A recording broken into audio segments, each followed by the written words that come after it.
Eu voto no sentido da condenação do réu Aécio Lúcio Costa Pereira pela prática do crime previsto no artigo 288, parágrafo único do Código Penal.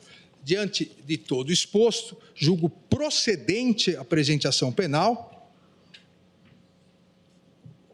e condeno o réu Aécio Lúcio Costa Pereira nas penas dos artigos 359-L, abolição violenta do Estado Democrático de Direito, 359-M, golpe de Estado, 163, parágrafo único, 1, 2, 3 e 4, dano qualificado, todos o Código Penal, 621, deterioração do patrimônio tombado, essa conduta da Lei 9.605 de 98, artigo 288, parágrafo único, associação criminosa armada.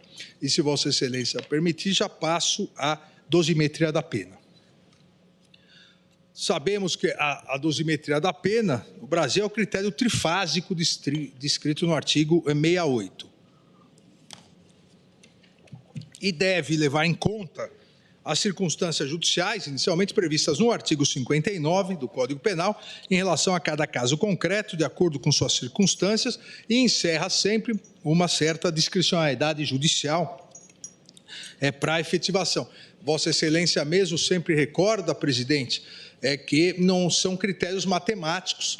O nosso sempre decano, o ministro Celso de Mello, até com algum requinte, tentou estabelecer um critério mais ou menos matemático, mas sempre há uma discricionariedade nesse sentido.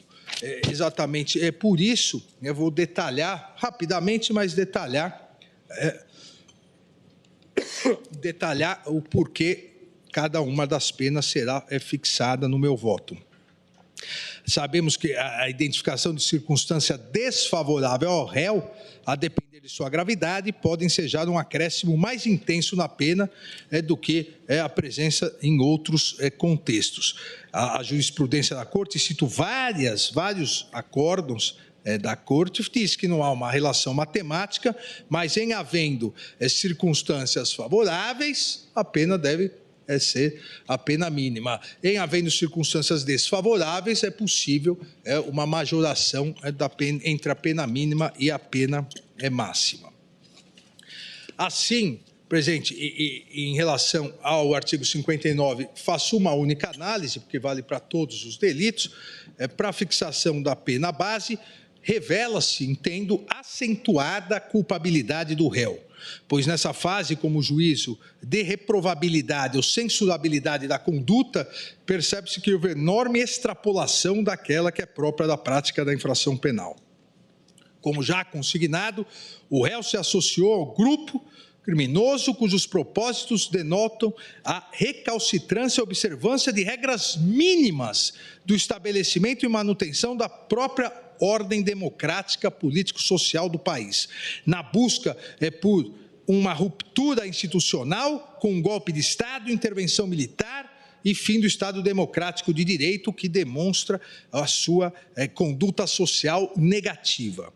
É extremamente grave a conduta de participar da operacionalização de concerto criminoso voltado a aniquilar os pilares essenciais do Estado Democrático de Direito, mediante violência e danos gravíssimos ao patrimônio público, como já registrado e reiterado ao longo desse voto. Tudo porque não aceitou o resultado das eleições e, por isso, queria o fim da democracia com um golpe de Estado. Ou seja, os motivos para a prática delituosa também são contrários ao réu.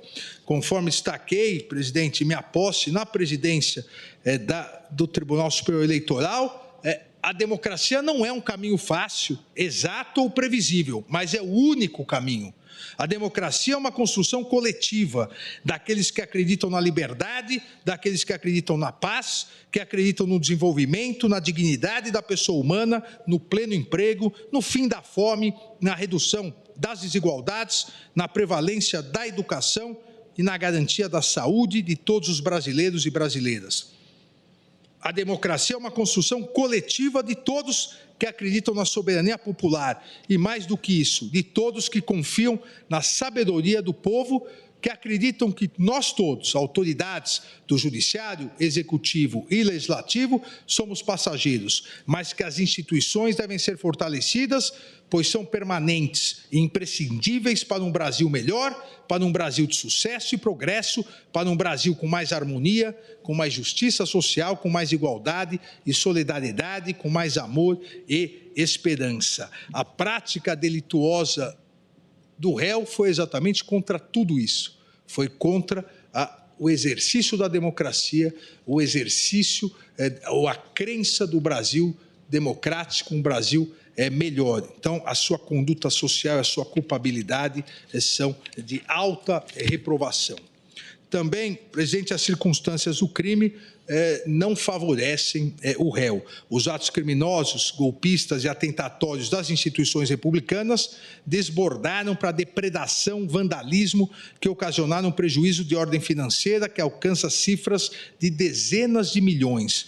Para além da perda do viés social, político, histórico, alguns, inclusive, irreparáveis a serem suportados por toda a sociedade brasileira. A resposta estatal não pode falhar quanto à observância da necessária proporcionalidade na fixação das reprimendas.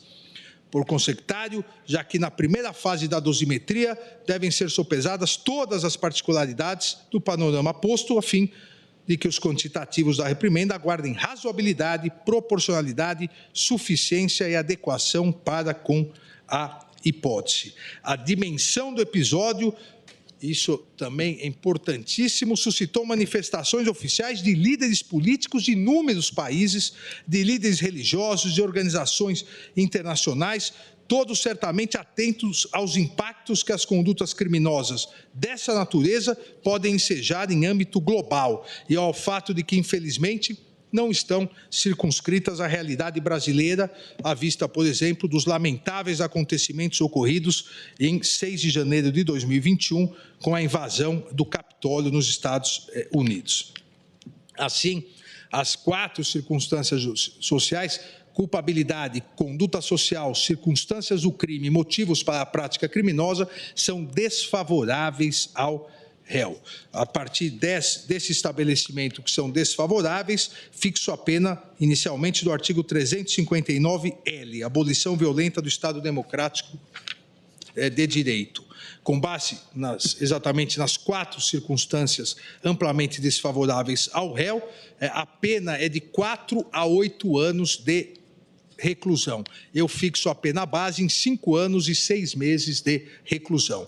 Ante a inexistência de circunstâncias agravantes, atenuantes ou causas de aumento ou diminuição, torno para esse crime a pena definitiva em 5 anos e 6 meses de reclusão. Em relação ao crime do artigo 359-M, golpe de Estado, a pena aqui varia de 4 a 12 anos de reclusão.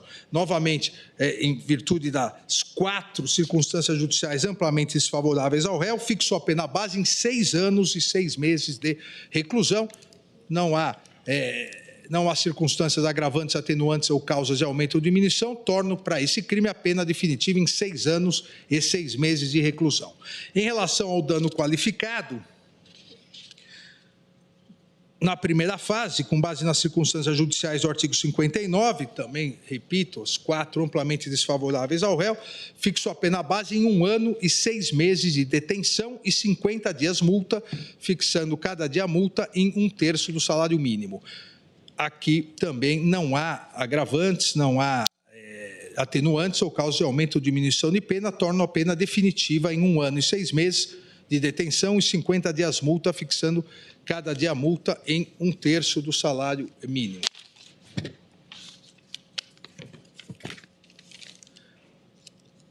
Em relação à deterioração do patrimônio tombado da lei, o artigo 621 da lei 9.605 de 98, a pena é fixada, a pena prevista de reclusão de 1 a 3 anos e multa. Eu fixo a pena base em 1 ano e 6 meses de reclusão e 50 dias multa, fixando cada dia multa em 1/3 do salário mínimo, aqui também porque amplamente desfavoráveis às 4 circunstâncias judiciais. Se torna definitiva essa pena porque não há atenuantes, agravantes a serem consideradas ou causas de aumento ou diminuição de pena. Finalmente, em relação ao artigo 288, parágrafo único, associação criminosa armada, a pena é prevista de 1 a 3 anos, em virtude das circunstâncias judiciais amplamente desfavoráveis ao réu, fixou a pena base em 1 ano e 6 meses de reclusão. Nos termos do parágrafo único, a pena aumenta-se até a metade se a associação é armada ou se houver a participação de criança ou adolescente, majora em 1/3 e torna a pena definitiva em 2 anos de reclusão para esse crime. O total das penas e o regime inicial de cumprimento ficam assim fixados, presidente. Consideradas as penas para cada crime acima fixadas e a existência de concurso material, artigo 69 do Código Penal, fixo a pena inicial do réu, Aécio Lúcio Costa Pereira, em 17 anos, sendo 15 anos e 6 meses de reclusão e 1 ano e 6 meses de detenção. E 100 dias multa, cada dia multa no valor de 1/3 do salário mínimo. Fixo o regime fechado para o início do cumprimento da pena, de 15 anos e 6 meses de reclusão, nos termos do artigo 33, parágrafo 2º, A e 3º do Código Penal. No caso da pena de 1 ano e 6 meses de detenção, a ser cumprida na sequência, fixo o regime inicial de cumprimento da pena em regime aberto, nos termos também do artigo 33, parágrafo 2º, C do Código Penal. Aqui, em relação à fixação dos 50 dias multa para cada um dos crimes que assim prevê, no total 100 dias multa no valor de 1/3 do salário mínimo, digo que, considerando que a pena de multa deve guardar estrita proporcionalidade com a pena privativa de liberdade aplicada, já que sobre aquela incide as mesmas circunstâncias dessa, dentro do intervalo previsto no artigo 49 do Código Penal, fixo a pena de multa, como anteriormente dito, em 50 dias multa, e 1/3 em virtude da condição econômica do réu, que agora encontra-se desempregado porque está preso, mas, como foi dito inclusive da tribuna, foi empregado por mais de 20 ou 30 anos da Sabesp, uma importante companhia do Estado de São Paulo. Também, presidente, foi pedido em relação aos danos coletivos, condenação ao pagamento de indenização mínima, ressarcimento dos danos materiais e morais coletivos. A Procuradoria da República apresentou pedido de condenação do réu ao pagamento de indenização mínima, conforme o artigo 387-4 do CPP, em valor correspondente ao dobro dos danos materiais que forem apontados pela perícia e pelos órgãos de proteção ao patrimônio, objetivando ressarcir também os danos morais coletivos e os danos ao acervo histórico e material. Relembro que, nos termos do artigo 91, inciso 1 do Código Penal, são efeitos a condenação tornar certa a obrigação de indenizar o dano causado pelo crime. Já nos termos do artigo 387-4, também do CPP, estabelece que o juiz, ao proferir sentença condenatória, fixará valor mínimo para a reparação dos danos causados pela infração, considerados os prejuízos sofridos pelo ofendido. Nesse sentido, rememoro o que disse anteriormente, que o prejuízo material resultante dos atos criminosos, até o momento, chega a quase 30 milhões de reais, sendo que há danos inestimáveis ao patrimônio histórico e cultural, tendo em vista que obras e bens foram declarados irrecuperáveis. Só no Senado o dano foi de mais de 3 milhões e 500 mil, sem a estimativa do patrimônio histórico e cultural irrecuperável. Na Câmara, mais de 1 milhão e 200, na verdade, no laudo, mas agora já ultrapassa 3 milhões. No Palácio do Planalto, mais de 9 milhões. E aqui no Supremo já chegou quase a 15 milhões de reais. A necessidade de indenização pelos danos advindos da prática dos crimes é indiscutível dos autos. Cito aqui inúmeras jurisprudências das duas turmas e também no recente julgamento do plenário, na ação penal 1025, de relatoria do eminente ministro Edson Fachin, a necessidade da previsão de fixação, a partir da demonstração do nexo causal, da necessidade de fixação do dano moral coletivo ocasionado à sociedade brasileira. Assim, diante da ofensa a direitos difusos, ou seja, pertencentes a titulares indeterminados, os danos materiais coletivos têm função eminentemente punitiva, a razão pelo qual a sua quantificação deve ser guiada primordialmente pelo seu caráter pedagógico.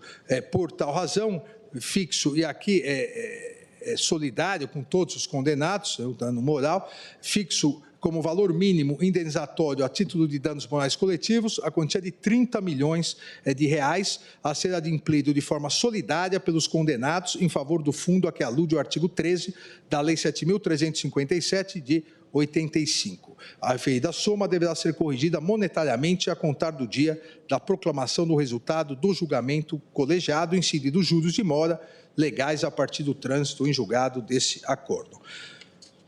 Presidente, em conclusão,